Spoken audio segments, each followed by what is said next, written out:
Hey, welcome back to New World Nerds. I'm Superman Nico. I'm your friendly neighborhood gamer, and today we'll be ranking, if you couldn't tell by our shirts, Rick and Morty. Can do. We'll be only doing the top 5 instead of the top 10 because there is only 21 episodes, but damn are they all great. We're making this video in anticipation for season 3. We are super excited for it. Without further ado, let's get into it. But first, shots. I apologize for not having Rick and Morty shot glasses. So starting off our list at number 5 is Rick's Minutes, better known as Interdimensional Cable Part 1.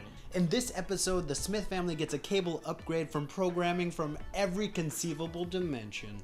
And what's best about it, Justin Roiland pretty much improvs the whole episode and it still turned out great. Programming for Interdimensional Cable ranged from Gazorp Field, Ball Fondlers, Baby Legs, and two brothers who are just ordinary brothers in a van running from cat monsters. And the Mexican Armada, the movie.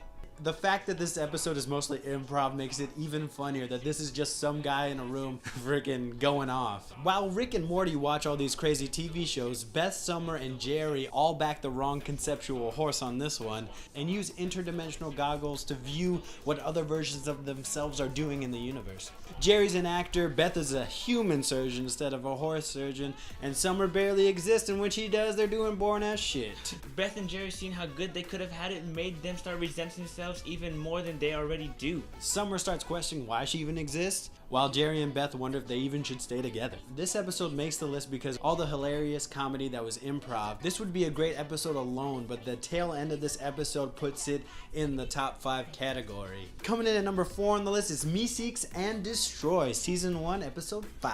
Here's to number 4.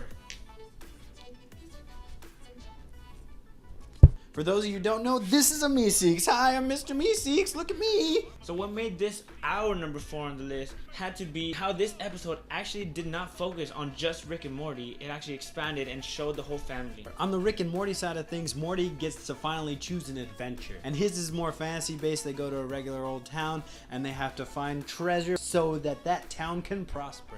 Meanwhile, back on Earth, Jerry, Summer, and Beth all get a Meeseeks box. This guy right here, and his purpose is to help you out with anything you're trying to accomplish, and then he disappears forever. It actually is a super funny episode. I love the dialogue at the end. It seems super meta. It's like, no, you can't just leave. You have to answer a bunch of questions. This episode, I believe, has the most fucked up scene in all of Rick and Morty when they're trying to get back down to the village. We won't spoil anything here, also because we don't want to talk about it. It's actually quite traumatizing.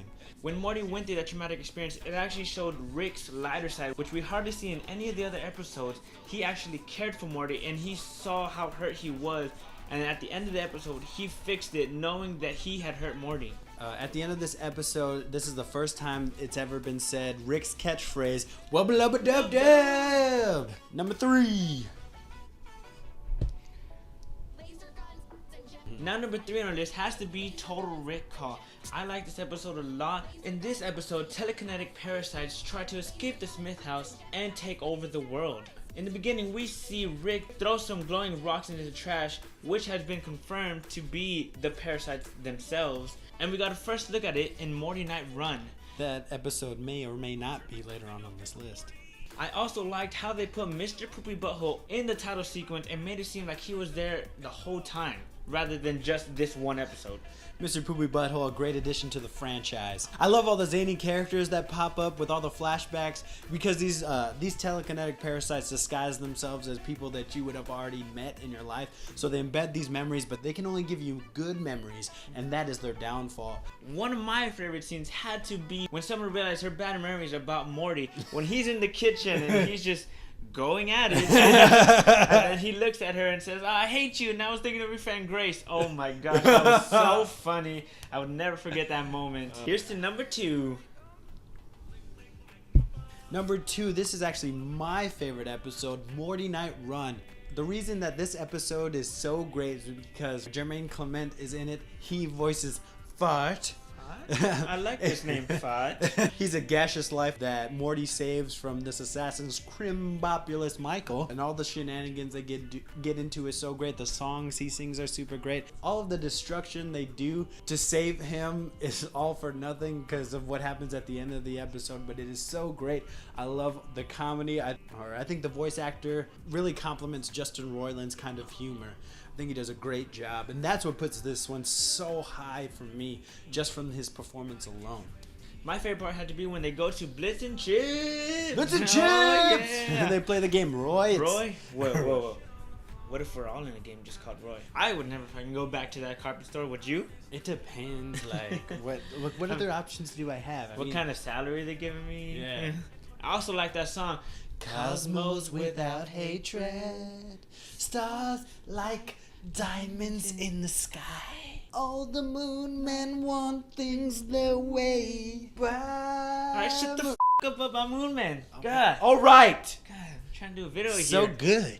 Even the side story was great. Seeing Jerry Baree and all his other Jerrys, even with the other guy that Beth remarried, it made it so much funnier. Jerry Baree is an interdimensional daycare for all the Jerrys that Ricks don't want to come on the mission. It's super funny. And when they dropped him off into that Jerry Baree, it just made it so much better realizing that other Ricks have made this mistake before and one Rick actually had the idea to make a daycare just for him, just in case this happens again. Because Jerry is so useless. This episode actually has some of the best Rick burns. Zap, zip. I've seen some nerve gas, but that gas got nerve. Before our number one, we're gonna talk about some honorable mentions. Our first honorable mention would have to be get Schwifty. Oh, Get yeah. Schwifty in here. Get Schwifty in here. And also in our honorable mention, we got Interdimensional Cable Part 2. And another honorable mention would be Lawnmower Dog. Now for our number one pick. Shot first, of course. Now for our number one pick. Drum roll, please! Close Encounters of the Rick Kind. Of course, it had to be our number one episode where we see a whole bunch of Ricks and Mortys from other dimensions. And of course, we are following the Rickiest Rick and the Mortiest Morty. What's up, boy? This is the one where we travel to the Citadel of Ricks and get introduced to the Council of Ricks. In this episode, our Rick is accused of Rick genocide across the cosmos, and our Rick and Morty have to find the killer while dodging the pursuit of all the other Ricks and Mortys.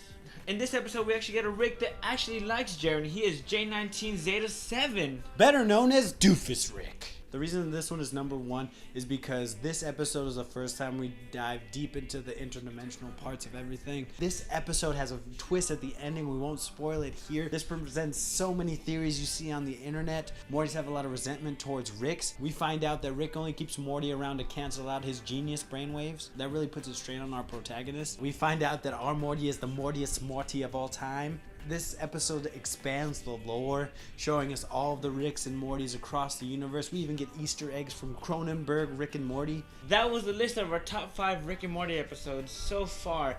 So if you guys don't agree with our list, let us know down in the comments what you think your top 5 is. And don't forget to leave a like, comment, and most importantly, subscribe. Oh yeah. Follow the channel on Twitter at New World Nerds. Follow me at Superman Nico. Follow me at NewWorld_Gamer. Keep nerding out there, true believers. I like what you got. Good job. If you like this video, check out this one. Or maybe this one. Hopefully Justin didn't put it on my face. It only works on your phone. If you're watching this on a laptop, I look like a crazy person. Alright.